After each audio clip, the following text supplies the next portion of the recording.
Où pouvons-nous rencontrer le Seigneur correctement? Matthieu 2, versets 1 à 12.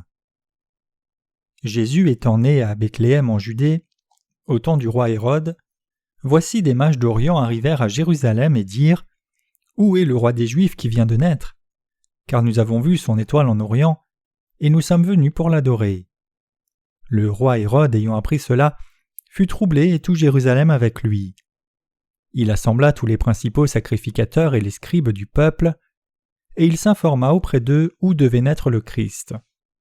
Ils lui dirent à Bethléem, en Judée, car voici ce qui a été écrit par le prophète. Et toi, Bethléem, terre de Juda, tu n'es certes pas la moindre entre les principales villes de Juda, car de toi sortira un chef qui paîtra Israël, mon peuple. Alors Hérode fit appeler en secret les mages, et il s'enquit soigneusement auprès d'eux depuis combien de temps l'étoile brillait. Puis il les envoya à Bethléem en disant : Allez, prenez des informations exactes sur le petit enfant. Quand vous l'aurez trouvé, faites-le-moi savoir, afin que j'aille aussi moi-même l'adorer. Après avoir entendu le roi, ils partirent, et voici l'étoile qu'ils avaient vue en Orient aller devant eux jusqu'à ce qu'étant arrivée au-dessus du lieu où était le petit enfant, elle s'arrêta. Quand ils aperçurent l'étoile, ils furent saisis d'une très grande joie. Ils entrèrent dans la maison, virent le petit enfant avec Marie, sa mère, se prosternèrent et l'adorèrent. Ils ouvrirent ensuite leur trésor et lui offrirent en présent de l'or, de l'encens et de la myrrhe. Puis, divinement avertis en songe de ne pas retourner vers Hérode, ils regagnèrent leur pays par un autre chemin. Il y a beaucoup de gens qui vivent dans ce monde. Parmi ces gens, beaucoup pensent à Jésus comme leur Seigneur seulement en théorie. En Amérique, en Asie et en Europe, beaucoup de gens dans le monde veulent recevoir le salut de leurs péchés en croyant en Jésus-Christ. Comme cela est dit dans Matthieu chapitre 2, nous ne devrions pas être confus comme les sages qui visitent pour rencontrer le bébé Jésus, guidés par les étoiles, mais qui sont ensuite dans la confusion quand ils s'arrêtent à Jérusalem. Même aujourd'hui, il y a des gens qui essaient de rencontrer Jésus pour recevoir le salut, mais ils ne rencontrent jamais le Sauveur. La raison est qu'ils veulent rencontrer Jésus selon leurs propres idées fixées. Des chrétiens dans le monde entier ont rencontré Jésus qui est venu par l'eau et l'Esprit et ont été sauvés de leurs péchés pour devenir le peuple de Dieu. Cependant, en réalité, ce n'est pas tel quel. La raison pour laquelle il n'en est pas ainsi, c'est que ces gens ne suivent pas la parole de Dieu, mais plutôt leurs propres idées fixes. La foi de beaucoup de gens dans le monde aujourd'hui est à l'état de confusion. Beaucoup de gens ne rencontrent pas le roi des rois sans difficulté à cause de leurs idées fixées selon lesquelles le roi naîtrait à Jérusalem. Cependant, il a dû venir dans le monde comme un humain pour sauver les pécheurs, donc il est naturel que les gens ne reçoivent pas le salut quand ils essaient de rencontrer Jésus et être sauvés des péchés avec leurs propres idées fixées. Maintenant encore, beaucoup de gens pensent et tombent dans l'erreur selon laquelle il serait facile de rencontrer Jésus-Christ en allant dans une grande église. Si je vais dans cette grande église écouter les sermons, j'entendrai la parole de Dieu. Mais ce n'est pas une question d'entendre dans une grande ou une petite église, pourvu que vous entendiez la vérité de la parole de Dieu. Quand les gens prêchent selon leurs propres idées fixées, cela empêche les pécheurs d'entendre le vrai évangile et d'être sauvés de leurs péchés et de recevoir le Saint-Esprit. Hier, c'était la veillée de Noël et aujourd'hui c'est Noël. Si nous repensons au sermon de Noël de ces 2 derniers jours, mon cœur est brisé de ce qu'encore maintenant beaucoup de chrétiens n'ont pas réellement rencontré Jésus-Christ, bien qu'ils croient en lui. Aussi, cela nous rappelle la vérité que personne ne peut rencontrer le Seigneur selon ses propres idées fixées. Pendant Noël, des églises font une figure grandeur réelle du bébé Jésus couvert de haillons et couché dans la mangeoire. Aussi, des églises ne s'intéressent qu'au jour spécial où le bébé Jésus est né. Des églises font du bien par la charité dans l'intention d'aider les pauvres. Cependant, la raison pour laquelle le bébé Jésus est né, c'est de sauver toute l'humanité des péchés des cœurs et de faire de tous le peuple de Dieu.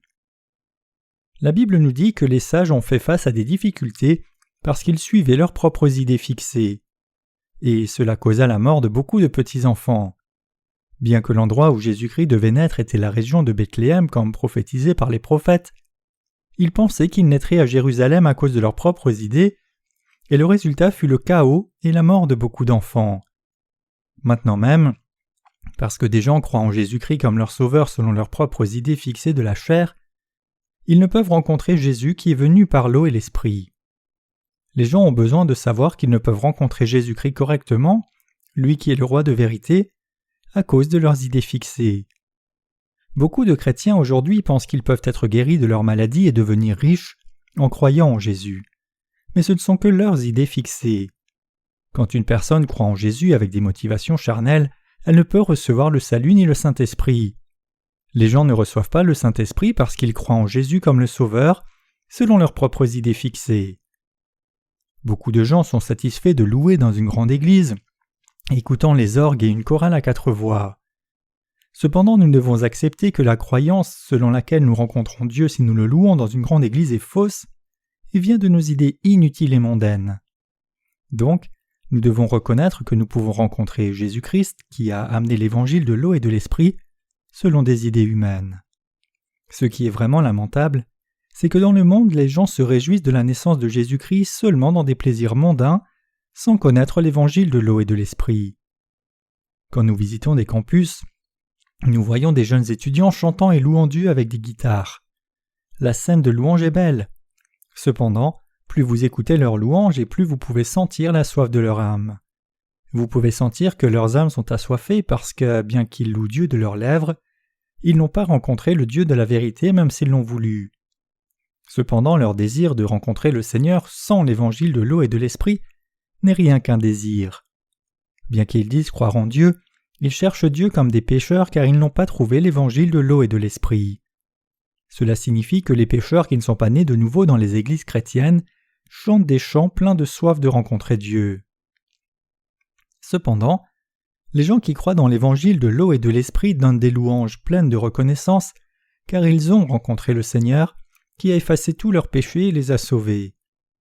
Les justes donnent des louanges de reconnaissance pour le salut qu'ils ont reçu de Dieu, mais les pécheurs ne peuvent louer avec reconnaissance puisqu'ils essayent de louer Dieu sans connaître l'évangile de l'eau et de l'esprit. Les pécheurs ne peuvent rencontrer Jésus-Christ le Sauveur parce qu'ils essayent de le rencontrer sans l'évangile de l'eau et de l'esprit.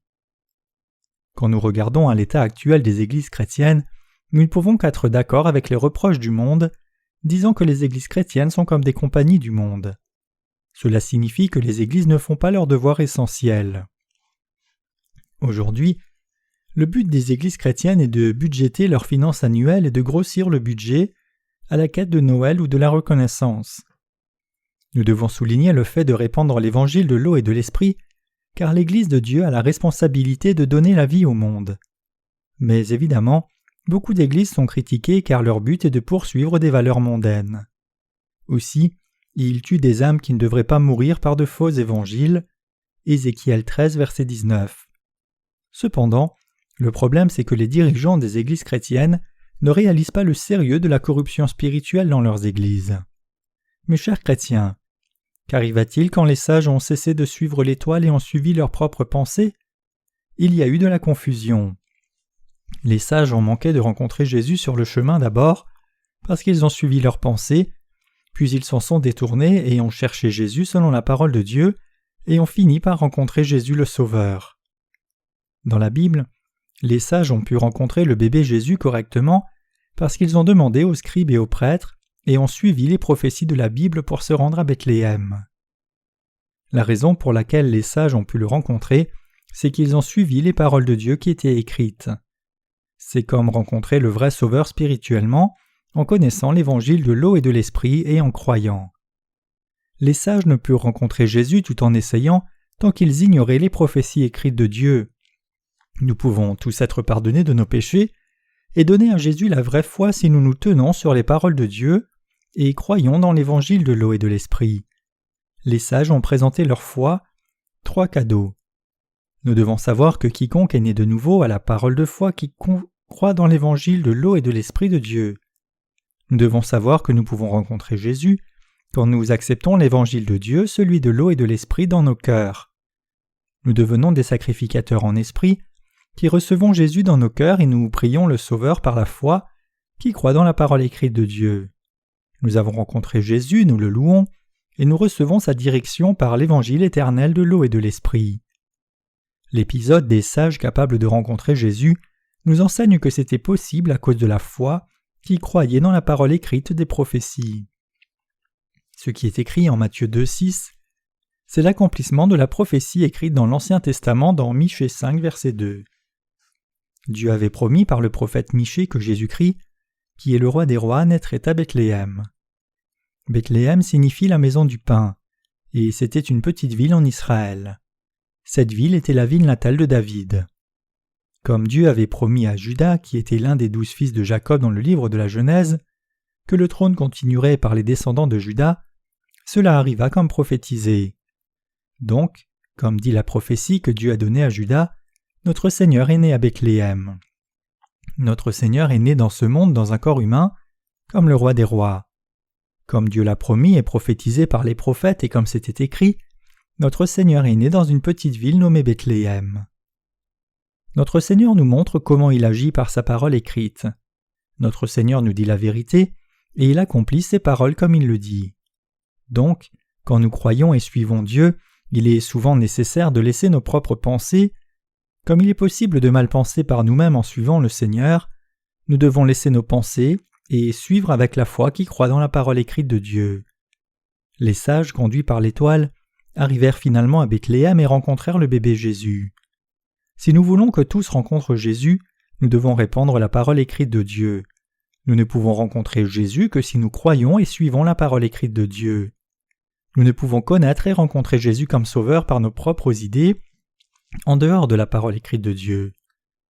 Quand nous croyons et suivons la parole écrite de Dieu, nous connaissons que Jésus est né pour nous, qu'il fut baptisé par Jean-Baptiste pour prendre les péchés de l'humanité, qu'il a pris les péchés du monde, qu'il a versé son sang, et qu'il est mort à la croix, qu'il est ressuscité, et qu'il a accompli le salut pour nous quand il est ressuscité. C'est la seule façon de rencontrer Jésus, le roi des rois. C'est pourquoi nous devons croire en Jésus par la parole écrite de Dieu et l'évangile de l'eau et de l'esprit pour rencontrer Jésus le Sauveur. Nous devons nous rappeler que nous ne pouvons rencontrer Jésus le Sauveur si ce n'est par la parole écrite de Dieu. Les 3 cadeaux, l'or, l'encens et la myrrhe, avaient de la valeur. La myrrhe symbolise la parole inchangeable de Dieu, et si nous n'avons pas la parole de Dieu, la vérité, nous ne pouvons croire en Jésus ni recevoir l'évangile de l'eau et de l'esprit. Si les sages n'avaient donné que 2 cadeaux d'or et d'encens, ils n'auraient été que religieux. Ils auraient eu une foi erronée venue des pensées humaines et non la foi correcte aux yeux de Dieu. Nous devons considérer le fait que nous aussi devons donner ces 3 cadeaux au Seigneur. Si nous voulons rencontrer Jésus, nous devons recevoir l'évangile de l'eau et de l'esprit, recevoir la rémission du péché et le suivre seulement par la foi. Quand les sages trouvèrent Jésus à Bethléem après avoir suivi la parole écrite, le bébé Jésus était couché dans une mangeoire. Ils purent se prosterner devant le bébé Jésus, donner leurs cadeaux et confesser leur foi. Comme Pierre confessa « Tu es le Christ, le Fils du Dieu vivant », ils purent confesser cela.